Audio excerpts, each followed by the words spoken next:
1600 రూపీస్తో join అయిన తర్వాత ఇద్దరిని జాయిన్ చేపిస్తే 1000 వచ్చిందండి. ఫస్ట్ సాలరీ 1000 రూపీస్ వచ్చిందని చాలా హ్యాపీ ఫీల్ అయ్యాను. ఎందుకంటే ప్రీవియస్ వేరే దానిలో జాయిన్ అయిన తర్వాత 3500 కట్టాను, అమౌంట్ రాలేదు, లాస్ అయిందని చెప్పిన తర్వాత ఇదొక స్టెప్ తీసుకుని దీనిలో జాయిన్ అయిన తర్వాత తను చెప్పినట్టే 1000 రూపీస్ వచ్చినాయి. కొంచెం హ్యాపీగానే ఫీల్ అయ్యాను.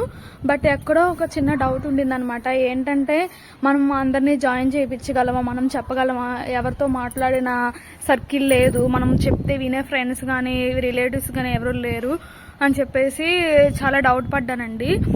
దీనిలో వర్క్లో ఏంటంటే మనం జాయిన్ అయిన తర్వాత ఇద్దరిని 2 మెంబర్స్ని జాయిన్ చేస్తాం కదా, ఆ 2 మెంబర్స్ వేరే వాళ్ళని తీసుకొచ్చినా కానీ అంటే వాళ్ళిద్దరు కూడా 1000 రూపీస్ కావాలంటే ఇద్దరిని తీసుకొచ్చుకోవాలి కదండి. అలా తీసుకొచ్చినప్పుడు కూడా మనకి ఇన్కమ్ వస్తుంది అనమాట. అలా తీసుకొస్తారేమో అని చూస్తే నేను తీసుకొచ్చిన వాళ్ళు వర్క్ చేయట్లేదు, ఎవరైతే నన్ను జాయిన్ చేయించిన అమ్మాయి ఒక అమ్మాయిని ఇచ్చిందని చెప్పాను కదా తను వర్క్ చేయట్లేదు. ఇంకా నేనే మళ్ళీ వర్క్ స్టార్ట్ చేసుకోవాల్సి వచ్చిందనమాట. మళ్ళీ ఫేస్బుక్లోని, ఇన్స్టాగ్రామ్లోను, OLXలోని వర్క్ ఫ్రమ్ హోమ్ పోస్టులు మళ్ళీ నేనే క్రియేట్ చేసుకుని క్యాన్వాలోను పెట్టుకుంటూ వస్తున్నాను. అలాగ పెడతా ఉన్నప్పుడు ఒక వేరే పర్సన్ కూడా మాకు ఫ్యామిలీ ప్రాబ్లమ్స్ ఉన్నాయండి, ఇలాగ వర్క్ ఫ్రమ్ హోమ్ జెన్యూన్ అయితే చెప్పండి, నేను జాయిన్ అవుతాను ఇన్కమ్ వస్తే అని చెప్పారు. అంటే జెన్యూన్ అయితే చెప్పమన్నారు, ఫ్యామిలీ ప్రాబ్లమ్స్ అంటున్నారా అని చెప్పేసి నేను ఆల్రెడీ 1000 రూపీస్ తీసుకున్నాను కదండి, దీనిలో ఏముందిలే మోసం అని చెప్పేసి తనకు చెప్పాను అనమాట. తనకు చెప్పిన తర్వాత ఏంటంటే తనకు కూడా నచ్చింది, తను జాయిన్ అయింది. అలా జాయిన్ అయిన తర్వాత తను కూడా బాగా వర్క్ చేస్తుంది అనమాట. తను అలాగే హార్డ్ వర్కర్ అనమాట. తనకి ఇన్కమ్ ఉంటే ఫ్యామిలీకి సపోర్ట్ చేస్తాం కదా మనము అన్న ఉద్దేశంతోనే తను కూడా జాయిన్ అయింది. అలాగా మేమిద్దరము జాయిన్ అయ్యి వర్క్ చేసుకుంటూ ఉండగా కొంచెం కొంచెం టీం పెరుగుతూ వస్తుందండి. పర్లేదు, బాగానే ఉంది. ఈ కంపెనీలోనైతే ఇన్కమ్ అయితే బాగానే వస్తుంది. నన్ను జాయిన్ చేపించినాము కూడా కొంచెం కొంచెం సలహాలు ఇవ్వటము, ఇలా మాట్లాడాలి అని చెప్పటము అలా ఉంటుందన్నమాట. చెప్తుంది నాతోటి, పర్లేదు బాగానే ఉంది. నేను కూడా నా కింద ఎవరైతే జాయిన్ అయ్యారో వాళ్ళందరికీ కూడా పర్లేదు గైడెన్స్ అయితే ఇస్తున్నాను. అయితే ఏమైందంటే అండి, నాకు బాగా టీం పెరిగిపోయింది అనమాట. ఎలా అంటే పర్ డే వచ్చేసి నేను 10,000 8,000 కూడా తీసుకునే లెవెల్కి వచ్చాను అనమాట. టీం అలా గ్రోత్ అయింది. నాకు చాలా హ్యాపీ అనిపించింది అనమాట. దీనిలో అంటే ఎవరిని నొప్పించేది లేదండి, ఉన్నది ఉన్నట్టుగానే చెప్పే చాలా వరకు జాయిన్ చేసాము. ఇంకా టీం మెంబర్స్ అంటే కిందకి వెళ్ళిన తర్వాత నా టీం మెంబర్స్ నేను ఒకరిని జాయిన్ చేసినప్పుడు వాళ్ళు వేరే వాళ్ళని జాయిన్ చేసినప్పుడు వాళ్ళు ఏం చెప్తున్నారనేది నాకైతే తెలీదు. నేను చెప్పినంత వరకు అయితే చాలా మందికి 100కి 100% ఉన్నది ఉన్నట్టుగా చెప్పే జాయిన్ చేశాను. ఏంటంటే మనం 1600 పెట్టి జాయిన్ అవ్వాలి, మనం కట్టిన అమౌంట్కి ఒక ప్రొడక్ట్ ఇస్తారు కంపెనీకి ప్రొడక్ట్. అలాగా వర్క్ స్టార్ట్ చేసి వెళ్ళిపోతూ ఉండగా కొన్ని రోజుల తర్వాత ఏంటంటే ఇంకా ఎక్కువ ఫోన్స్ మాట్లాడటము, 1600 పెట్టి జాయిన్ అయిన పర్సన్కి ఏంటంటే కంపెనీలో మనం చేయాల్సింది ఏంటంటే ఐడి అనేది క్రియేట్ చేయాలంటే ఐడి క్రియేట్ చేయడం అనేది నేనే తెలుసుకున్నాను అనమాట. నేను తెలుసుకొని నా టీంలో ఎవరైతే ఉన్నారో కొంచెం యాక్టివ్గా ఉన్న పర్సన్స్, యాక్టివ్ మీన్స్ ఏంటంటే వేరే వాళ్ళని ఎవరైనా జాయిన్ చేస్తూ వాళ్ళు కూడా ఇన్కమ్ తీసుకుంటూ ఉంటారు కదా, వాళ్ళకి నేర్పించడం అనేది జరిగిందండి. ఇలాగా నాకంటూ ఒక టీం అనేది ఏర్పడింది. అసలు ఏం తెలియని పరిస్థితి నుంచి నేను ఒక టీంని బిల్డ్ చేసేంత వరకు వెళ్ళిందనమాట. హ్యాపీగానే ఉంది. దీనిలో ఏంటంటే అండి నాకు ఇన్కమ్ బాగా వచ్చింది. టీం మెంబర్స్కి కూడా నా టీంలో ఉన్న వాళ్ళకి చాలా వరకు వచ్చింది. ఎక్కడైనా తెలిసిందే కదండి, మనం వర్క్ చేస్తేనే ఎక్కడైనా ఇన్కమ్ ఇస్తారు, ఊరుకునే కూర్చుంటే అయితే రాదు. 1600 కట్టాం కదా మాకు ఇన్కమ్ కావాలి అంటే అవ్వదండి, వర్క్ చేయాలి. వర్క్ మీన్స్ ఏంటంటే మనం వేరే వాళ్ళని జాయిన్ చేయించడం, అలా చేయాలి. చేయకపోతే అస్సలైతే రాదండి ఈ ఫీల్డ్లో. మీకు ఎవరైనా అలా చెప్పారన్నా కానీ మీరు అస్సలు నమ్మొద్దు. అలా జాయిన్ చేస్తూ ఉండగా మంచిగా ఇన్కమ్ తీసుకుంటున్నాను, బాగుంది. అయితే మనకి 2 మెంబర్స్ని జాయిన్ చేపిస్తే 1000 రూపీస్ అని మాకు అందరికీ చెప్తున్నారు. జూమ్ మీటింగ్స్ అనేవి ఎవ్రీ ఆఫ్టర్నూన్ అలాగే నైట్ కూడా ఉంటుందన్నమాట. ఆఫ్టర్నూన్ వచ్చేసి 12:30కి, నైట్ వచ్చేసి 9కి అలాగే జూమ్ మీటింగ్ ఉంటుంది. ఒక 1 అవర్ లేదంటే ½ అన్ అవర్ అలా ఉంటుందన్నమాట జూమ్ మీటింగు. జూమ్ మీటింగ్కి ఎవరైతే కొత్త వాళ్ళు ఉంటారు కదండి, ఇప్పుడు నేనే ఉన్నా ఫర్ ఎగ్జాంపుల్, నేను ఒక 2 మెంబర్స్తో ఈరోజు మాట్లాడాను అన్నోన్ పర్సన్స్ తోటి. వాళ్ళకి వర్క్ ఎక్స్ప్లెయిన్ చేశాను. బట్ వాళ్ళకి ఇంకా కొంచెం అర్థం కాలేదు అనుకుంటే కనుక మనకి ఆఫ్టర్నూన్ నైట్ జూమ్ మీటింగ్స్ ఉంటాయి కదా, జూమ్ మీటింగ్స్ ఏంటంటే కొంచెం ఎక్స్పీరియన్స్ పర్సన్స్, కొంచెం బాగా ఇన్కమ్ తీసుకుంటున్న వాళ్ళు, కొంచెం టాకింగ్ పవర్ ఉంటుంది కదా, మాట్లాడే పవర్ ఉండే వాళ్ళు జూమ్ మీటింగ్ అనేది ఇస్తారనమాట.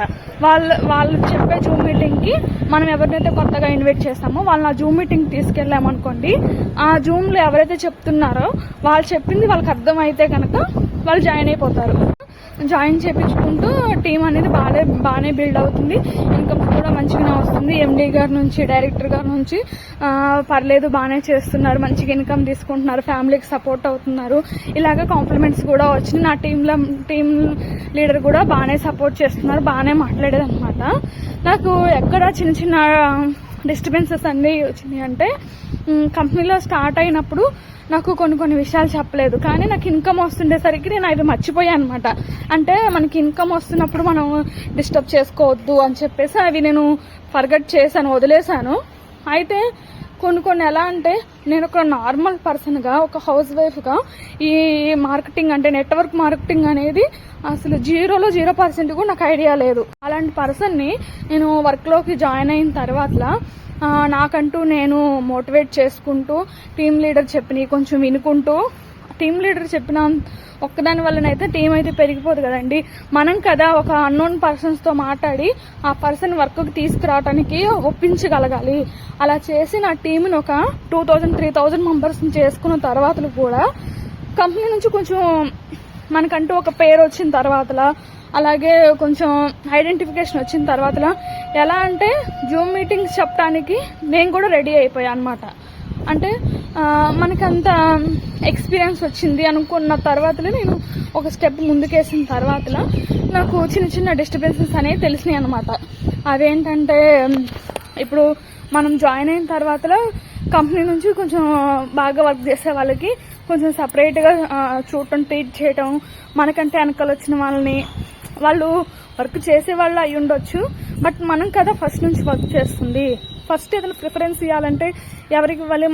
మనం ఎవరైతే కంపెనీలో వర్క్ చేస్తూ మనకంటూ స్పెషల్ ఐడెంటిఫికేషన్ తెచ్చుకున్నామో వాళ్ళకి ఇంపార్టెన్స్ ఇస్తూ వాళ్ళు ఇంకొంచెం ఎక్కువ వర్క్ చేయడానికి ఎక్కువ ఇంట్రెస్ట్ చూపిస్తారు.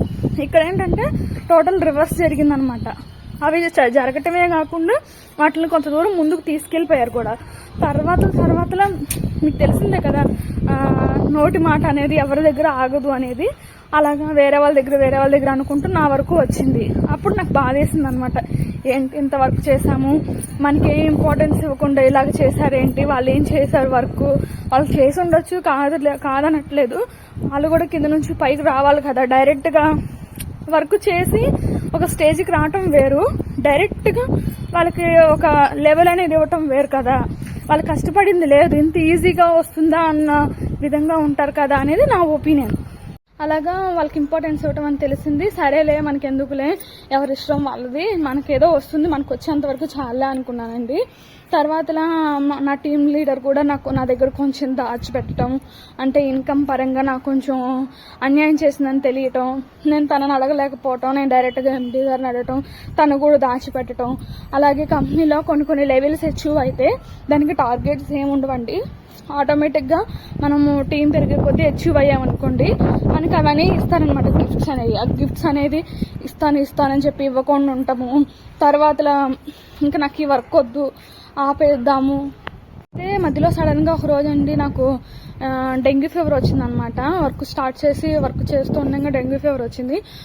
ఫీవర్ వల్ల ఏంటంటే నేను హాస్పిటలైజ్ అయ్యాను అనమాట. ఈ ఇన్కమ్ డైలీ 3,000, 6,000, 5,000, 8,000 అలా వచ్చిన ఇన్కమ్ కూడా మనం ఎంత కష్టపడి ఇన్కమ్ తెచ్చుకున్నాము.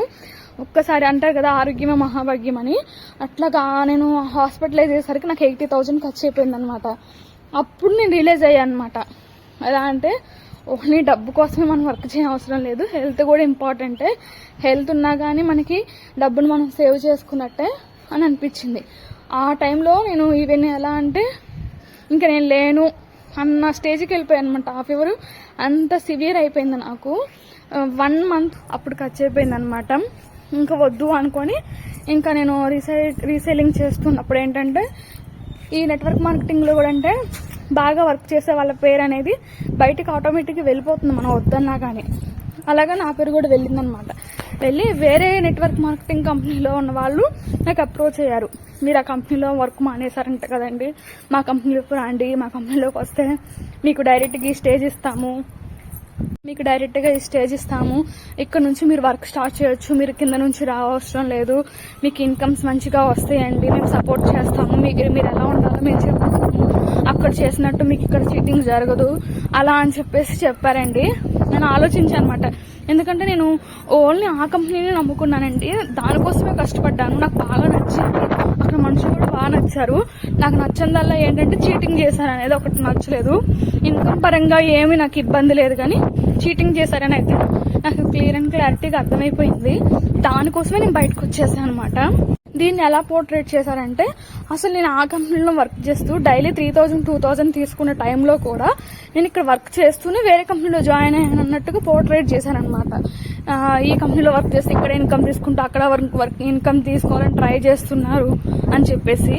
నేను అవన్నీ ఏం చేయట్లేదు, నేను ఈ కంపెనీనే నమ్మాను, ఈ కంపెనీలో వర్క్ చేస్తున్నానని నేను చెప్పుకోవాల్సిన స్థితి వచ్చిందనమాట. ఏంటంటే మనల్ని ఇన్ని రోజులు చూస్తున్నారు, మనం ఏంటో తెలిసిన వాళ్ళు కూడా ఇలాగ అడుగుతున్నారు ఏంటని చెప్పేసి ఒక చిన్న బాధ అయితే వేసింది. వర్క్ చేస్తూ అట్లనే చేస్తూ ఉంటుంది. ఇంకా కొన్ని రోజులు బయటకు వచ్చానని చెప్పాను కదా, ఇంకా వీళ్ళు ఏం తిట్టంటున్నారు, నేను ఎందుకు ఊరుకోవాలి, నేను ఇన్కమ్ జనరేట్ చేసుకోగలను, కొత్త పర్సన్స్ని ఫీల్డ్లోకి తీసుకురాగలను అని నాకు కాన్ఫిడెన్స్ వచ్చిన తర్వాత నేను ఎందుకు ఆగిపోవాలని చెప్పేసి నేను వేరే న్యూ కంపెనీలోకి అనేది జాయిన్ అయ్యానండి. వాళ్ళతో నేను ముందే మాట్లాడుకున్నాను డీల్ అనేది. అంటే వాళ్ళు ఫస్ట్లోనే నాకు ఆఫర్ ఇచ్చారు కదా, ఇలాగా మీకు ఈ స్టేజ్ ఇస్తామని చెప్పేసి. అలాగే నేను జాయిన్ అయ్యానండి. జాయిన్ అయిన తర్వాత ఓల్డ్ కంపెనీలో కొంతమంది నన్ను నమ్మి జాయిన్ అయిన వాళ్ళు ఉంటారు కదా, అంటే నేను ఏది చెప్తే వాళ్ళు అది చేస్తారనమాట. అలాంటి వాళ్ళు ఏంటంటే మీరు చెప్పిన దగ్గరికి వస్తాం అక్క, మేము కూడా మీతో పాటుగా వర్క్ చేస్తామని కొంతమంది వచ్చారు. అలాగా వాళ్ళు నేను కలిపి ఈ కంపెనీలో కూడా చాలా వరకు వర్క్ చేసాము. ఇక్కడ కూడా మంచిగానే ఇన్కమ్ ఎర్న్ చేసుకున్నాము.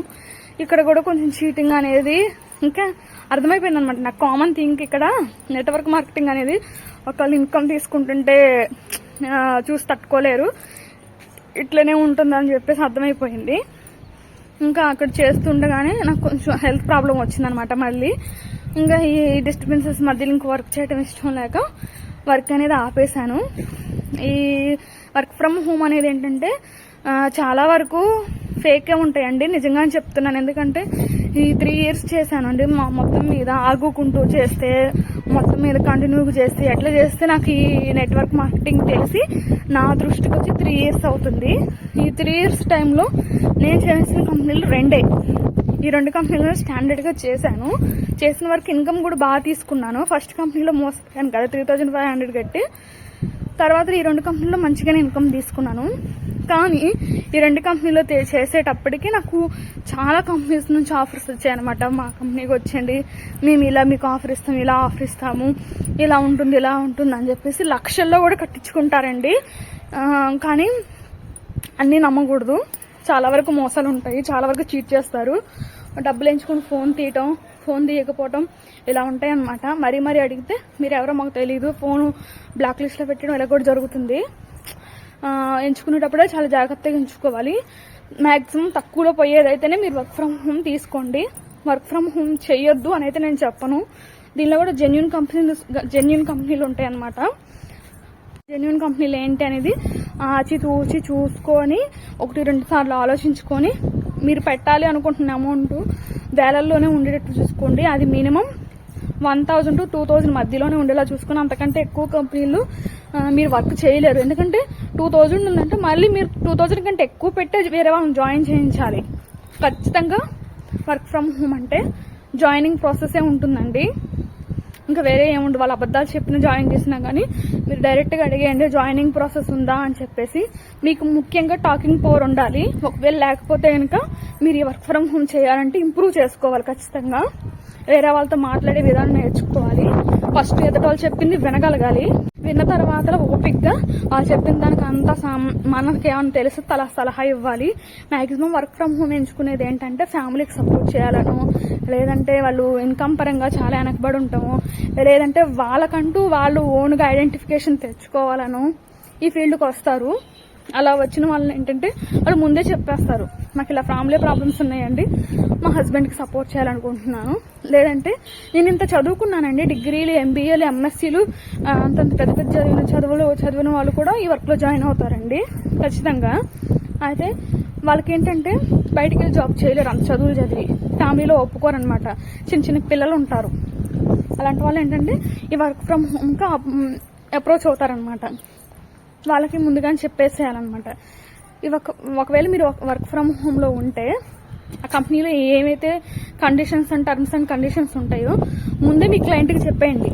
అలా చెప్పకుండా మీరు జాయిన్ చేశారనుకోండి, తర్వాత వన్ బై వన్ తెలిసింది అనుకోండి. ఇప్పుడు నేను ఎలా అయితే సఫర్ అయ్యి బయటకు వచ్చానో నా టీం లీడర్స్ వల్ల, పైన ఉన్న వాళ్ళ వల్ల, అలాగే మీ టీం కూడా కొలాప్స్ అవుతుంది. అలా కాకుండా మీరు ఉన్నది ఉన్నట్టుగా చెప్పండి. వస్తే జాయిన్ అయితే మీకు ₹1 వస్తుంది, లేదు అనుకుంటే మీకు రాదు, తిట్లు ఉండవు, ఏముండవు అనమాట. ఓకేనా? అలా చేయండి. మ్యాక్సిమం వర్క్ ఫ్రమ్ హోమ్ ఎంచుకునేటప్పుడు మ్యాక్సిమం 2 సార్లు ఆలోచించండి. 1000 to 2000 మధ్యలో ఉంటేనే జాయిన్ అవ్వండి. 100, 200, 300లో కూడా ఉంటాయి వర్క్స్, కానీ దాని నుంచి వచ్చే ఇన్కమ్ కూడా తక్కువగానే ఉంటుంది. మనం ఎక్కువ కష్టపడాలి. ఒక 1 మంత్కి వచ్చి 3000 to 2000 మెంబర్స్ జాయిన్ చేసినా కానీ మనకి 2000, 3000, 5000 కంటే ఎక్కువ ఇన్కమ్ రాదు. అలాంటప్పుడు ఏంటంటే మనం మాట్లాడుతూనే ఉంటాము. ఈ network marketing, work from home ఆపర్చునిటీలు ఏంటంటే ఎక్కువ ఫోన్ మాట్లాడుతూ ఉండాలండి. మినిమం నాకు తెలిసి ఒక జాబ్ కన్నా వెళ్తే 8 to 8 అవర్స్ అని చెప్పేసి ఉంటుంది రూలు. ఈ వర్క్ ఫ్రమ్ హోమ్లో మనకి ఇంటి దగ్గరే ఉంటాము, ఫ్లెక్సిబుల్ టైమ్స్ అని చెప్తారు, కానీ అంతా ఉద్దినండి, అట్లేముండదు. మనకి ఎప్పుడు కాల్ వస్తే అప్పుడు మాట్లాడాలి, ఎప్పుడు జూమ్ మీటింగ్ అంటే అప్పుడు జూమ్ మీటింగ్ అటెండ్ అవ్వాలి. టీం పెరిగే కొద్దీ మనకి బాధ్యత పెరిగిపోద్ది. వాళ్ళకి మనం గైడెన్స్ ఇవ్వాలి, వాళ్ళకి సపోర్ట్ చేయాలి. అలాగే మనం ఇన్కమ్ తీసుకుంటామంటే ఆ ఇన్కమ్స్కి తగ్గట్టు వేరే వాళ్ళని కూడా వాళ్ళకి కూడా ఇన్కమ్ వచ్చేలాగా చూడాలి. ఇన్ని ఉంటాయి అన్నమాట. అవి కూడా మీరు చూసుకోండి. ఇంకోటి ఏంటంటే వర్క్ ఫ్రమ్ హోము ఇప్పుడు చాలా వచ్చేసినాయండి. అప్పుడు నేను జాయిన్ అయినప్పుడైతే నాకు తెలియట్లేదు, కానీ అప్పుడప్పుడే వాట్సాప్ ఇవన్నీ అందరికీ స్మార్ట్ ఫోన్స్ చేతికి వచ్చే టైం కదా, ఒక 4 to 5 years మధ్యలో అంతగా ఎవరికి ఫోన్లు లేవు కదండి, టచ్ ఫోన్లు కొంతమందికి ఉండయి. వాళ్ళలో ఎవరికైనా ఇంట్రెస్ట్ ఉన్న వాళ్ళు మాత్రమే వర్క్ ఫ్రమ్ హోమ్లో జాయిన్ అయ్యేవాళ్ళు. చాలా తక్కువ ఉండేవి అనమాట. కంపెనీలు కూడా చాలా తక్కువ ఉండేవి. ఇప్పుడు అలా కాదండి. నేను వర్క్ ఫ్రమ్ హోమ్ చేసిన ఒక కంపెనీలో ఎండీ వచ్చేసి ఈ సాఫ్ట్వేర్స్ అనమాట, వర్క్ ఫ్రమ్ హోమ్ సంబంధించిన సాఫ్ట్వేర్స్ డిజైన్ చేస్తారు. ఆ సార్ నాకు చెప్పింది ఏంటంటే, మేడం పర్ డే వచ్చేసి మేము 3000 to 4000 సాఫ్ట్వేర్స్ అనేవి డెవలప్ చేస్తామండి వర్క్ ఫ్రమ్ హోమ్ సంబంధించి. ఇవి ఒక 20 రోజులు, నెల రోజులు, 30 రోజులు, లేదా 2 months, 3 months వాళ్ళు ఒక టార్గెట్ పెట్టుకుంటారు, ఇన్ని లక్షలు సంపాదించాలి దీని మీద అని. అవి తీసుకున్న తర్వాత ఆటోమేటిక్గా కంపెనీని అనేది కొలాప్స్ చేస్తారు. వాళ్ళే చేస్తారు. కంపెనీ మంచిగా రన్ అవుతున్నా కానీ వాళ్ళంతటికి వాళ్ళే కొలాప్స్ చేసుకుంటారండి. దీనివల్ల ఏంటంటే కస్టమర్స్ అనమాట, అంటే కింద ఉన్న వాళ్ళు, అంటే మనలాంటి వాళ్ళు, మనం వర్క్ ఫ్రమ్ హోమ్ నమ్మి జాయిన్ అవుతాం కదా, వేరే వాళ్ళని కూడా అలాగే జాయిన్ చేపిస్తాం. ప్రతి వాళ్ళకి ఏంటంటే నాది హామీ అని చెప్తాం. అలా చెప్పినప్పుడు ఏంటంటే మనల్నే కదా అడుగుతారు ఏదైనా ప్రాబ్లం అయితే. ఇంకోటి ఏంటంటే వర్క్ ఫ్రమ్ హోమ్ ఎంచుకునేటప్పుడు ఖచ్చితంగా ప్రొడక్ట్ బేస్ ఉన్నది తీసుకోండి.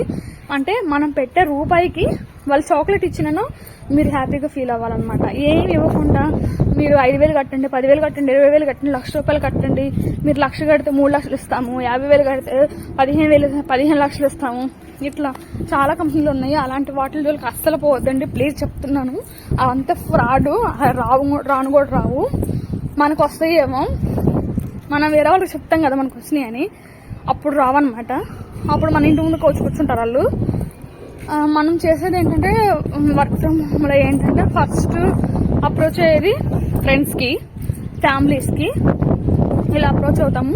వర్క్ ఫ్రమ్ హోమ్లో ఫ్యామిలీస్కి, ఫ్రెండ్స్కి అస్సలు చెప్పొద్దండి. అంటే మనం తీసుకుంటున్నాం కదా ఇన్కమ్, వాళ్ళు తీసుకోకూడదా, వాళ్ళు కూడా ఫ్యామిలీ పరంగా ఏ ఇబ్బందులో ఉన్నారు కదా అని మనం అనుకుంటాము.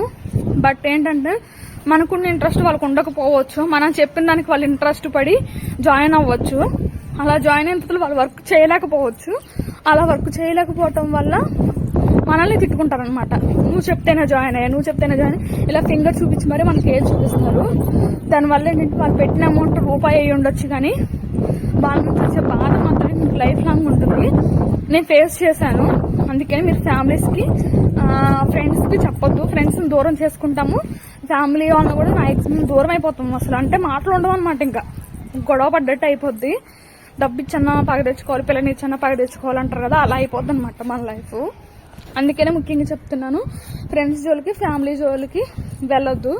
మీకు చేతనైతే, మీకు టాకింగ్ పవర్ ఉంటే, మీకు ఓపిక, ఇలాగ కొన్ని యాప్స్ ఉన్నాయి కదా, ఆ యాప్స్లో మనం వర్క్ ఫ్రమ్ హోమ్ పోస్టులు అనేది క్రియేటివ్గా క్రియేట్ చేసుకోవచ్చు. క్రియేట్ చేసుకోవడానికి క్యాన్వా అనే యాప్ ఉంటుందండి, దానిలో చాలా బాగుంటుంది అనమాట. మనం ఏ కంపెనీలో అయితే జాయిన్ అయ్యామో ఆ కంపెనీలో మనకి జూమ్ మీటింగ్స్ కూడా ఇస్తారనమాట. ఇలాగ పోస్టులు ఎలా చేసుకోవాలి అలాంటి కంపెనీని బట్టి ఉంటుంది. మేము చేసిన కంపెనీలను అయితే ఇచ్చారు, మనకి నేర్పుతారనమాట. ఎందుకంటే నాకు అసలు ఏం తెలియని స్టేజ్ నుంచి వెళ్ళి నేను ఇలా ఎంత మాట్లాడుతున్నానంటే నాకు ఏదో ఒకటి వర్క్ రాబట్టే కదా. నాకు అంతకుముందు ఏంటంటే ఈ వర్క్ రాకముందు ఒక తెలియని పర్సన్తో మాట్లాడాలన్నా చాలా భయం వేసేది. ఈ వర్క్లోకి వచ్చిన తర్వాత ఏంటంటే నాకు భయం పోయిందనమాట. మాట్లాడటం అలవాటు అయింది, ఎవరితోనైనా మాట్లాడగలుగుతాను, అలా ఎంత స్టేజ్లో ఉన్నా మాట్లాడగలుగుతాను. మనకి భయం పోతుంది, సోషల్ స్కిల్స్ అనేవి పెరుగుతాయి అనమాట. ఇలా వర్క్ చేస్తూ అయితే నేను ఈ వర్క్ ఫ్రమ్ హోమ్ చేస్తూ నా పర్సనల్ బిహేవియర్ కూడా మార్చుకున్నాను. ఎవరితో ఎలా ఉండాలి ఏంటనేది మార్చుకున్నాను. ఎప్పుడు నేను ఇలాగే ఉంటాను, నేను ఇట్లనే ఉంటానంటే అవ్వదండి, మార్చుకోవాలి బిహేవియర్ని కూడా. మార్చుకుంటేనే మనం ఏదైనా సాధిస్తాము. నేనైతే ఇప్పుడైతే ప్రస్తుతానికి వర్క్ ఫ్రమ్ హోమ్ అయితే ఏం చేయట్లేదు, కానీ మీరు ఎవరైనా చేయాలనుకుంటే కనుక చూసుకొని చేసుకోండి. వర్క్ ఇన్కమ్ వస్తుంది రాదు, అది మనం వర్క్ చేసేదాన్ని బట్టి, మనం చూస్ చేసుకునే కంపెనీని బట్టి డిపెండ్ అయి ఉంటుందండి. ఇదండి నేను ఈరోజు చెప్పాలనుకుంటున్నాను వర్క్ ఫ్రమ్ హోమ్ గురించి. చాలా వరకు చెప్పే ఉంటాను, ఇంకోటి చెప్తున్నాను, మళ్ళీ చెప్తున్నాను. ఫ్యామిలీ జోలికి ఫ్రెండ్స్ జోలికి పోవద్దు. వర్క్ ఫ్రమ్ హోమ్లో మ్యాక్సిమం బయట వాళ్ళని తెచ్చుకోండి, తెలియని వాళ్ళని తెచ్చుకోండి, వాళ్ళే బాగా వర్క్ చేస్తారు. మీరు కొంచెం స్టేజ్కి వెళ్తే మంచి ఇన్కమ్ వస్తున్న తర్వాత కావాలంటే అప్పుడు చెప్పుకుందరు ఫ్రెండ్స్కి ఫ్యామిలీకి. ఇదండి వర్క్ ఫ్రమ్ హోమ్లో నేను ఫేస్ చేసింది. నేనైతే ఒక దానిలో ఫెయిల్ అయినా కానీ ఒక 2 కంపెనీలో అయితే మంచిగానే ఇన్కమ్ అనేది తీసుకున్న తర్వాత తీసుకోలేదని చెప్పలేను. నేను తీసుకున్న కంపెనీలు పర్లేదు, నన్ను చీటింగ్ చేసినా కానీ నేను పెట్టిన దానికైతే నాకేమీ లాస్ అయితే అవ్వలేదు. తక్కువలో పోయాను కాబట్టి ఒకవేళ పోయినా కానీ నాకు అంత పెయిన్ ఉండేది కాదు. ఎందుకంటే 3000 పోగొట్టుకున్న దానికి 1600 ఇంకో కంపెనీలో పెట్టిన దానికి నాకేం బాధ ఉండదు కదా. అది మీరైతే వేలల్లోనూ లక్షల్లోనూ అయితే అస్సలు పెట్టద్దు. ఈరోజు network marketing work from home ఆపర్చునిటీలు అన్నీ వేలల్లోనే అనమాట. 5 నుంచి 15 నుంచి 20, 30 వేలు, 50 వేలు, లక్షల్లోనే ఉన్నాయి. అవి ముఖ్యంగా చూసుకోండి. ఇంకోటి ఏంటంటే ప్రొడక్ట్ టేస్ట్ చూసుకోండి. మ్యాక్సిమం అంటే మనం పెట్టిన రూపాయికి కూడా చాక్లెట్ ఇస్తేనే మనం వస్తాం అనమాట. ఇప్పుడు ఫర్ ఎగ్జాంపుల్ షాప్కి వెళ్ళామండి, ఒక 100 రూపాయలు పర్చేస్ చేసాము, కిరాణా స్టోర్ అనేది అయితే 99 రూపాయలు అయింది మన సరుకు, 1 రూపాయి అనేది పెండింగ్ ఉంది. అప్పుడు మనం ఏం చేస్తాం, చాక్లెట్ ఇచ్చేయండి 1 రూపాయికి అంటాం. అంటే మన డబ్బులు మనం వదులుకోము, దానికి ఏదో ఒకటి తీసుకుంటాం అనమాట. అలాగే మీరు వర్క్ ఫ్రమ్ హోమ్లో జాయిన్ అయితే మీరు పెట్టిన అమౌంట్కి ఏదో ఒక ప్రోడక్ట్ మీకు వచ్చేలా చూసుకోండి. ఇన్ కేస్ మీరు వర్క్ చేయలేకపోయినా కానీ మేము పెట్టిన దానికి ప్రోడక్ట్ వచ్చింది కదా, వాళ్ళు ముందే చెప్పారు కదా వర్క్ చేసి వేరే వాళ్ళని జాయిన్ చేస్తే ఇన్కమ్ వస్తుంది అని చెప్పేసి, అని మనం సెల్ఫ్ చేసుకుంటాం అనమాట. అలాగే మనం వేరే వాళ్ళని జాయిన్ చేస్తాం కదా, వాళ్ళకు కూడా ఇలాగే చెప్తాం కదా, వాళ్ళకు కూడా అదే చెప్తాం. మీరు పెట్టిన అమౌంట్ ప్రొడక్ట్ ఇచ్చేసామండి, వర్క్ చేస్తే ఇన్కమ్ వచ్చిందనో ఆ వర్క్ ఏంటంటే వేరే వాళ్ళని జాయిన్ చేయించడం, అది మీరు చేయలేకపోయారు, మేము ఏం చేయలేము అని మనం చెప్పొచ్చు. మనకు కూడా డిగ్రేడ్ ఉండదు అనమాట. అయ్యో వాళ్ళు డబ్బులు పెట్టారు సంపాదించుకోలేకపోయారు అనేది ఉండదు. అదే కాకుండా డబ్బులు కట్టేయటం, మీరు ఎంతమందిని జాయిన్ చేస్తే మీకు ఎంత ఇన్కమ్ వస్తుంది, ప్రొడక్ట్ ఏమీ లేదు అనుకున్న దానిలోనైతే నా సలహా ఏంటంటే వద్దు, జాయిన్ అవ్వద్దు. సరేనా? నేనైతే అందరికీ మ్యాక్సిమం అర్థమయ్యేలాగే చెప్తున్నాను అనుకుంటున్నానండి. సరే, వర్క్ ఫ్రమ్ హోమ్ వీడియో అయితే ఇంకా అయిపోయిందండి. ఇదే నేను ఫేస్ చేసింది. థ్యాంక్ యూ అండి.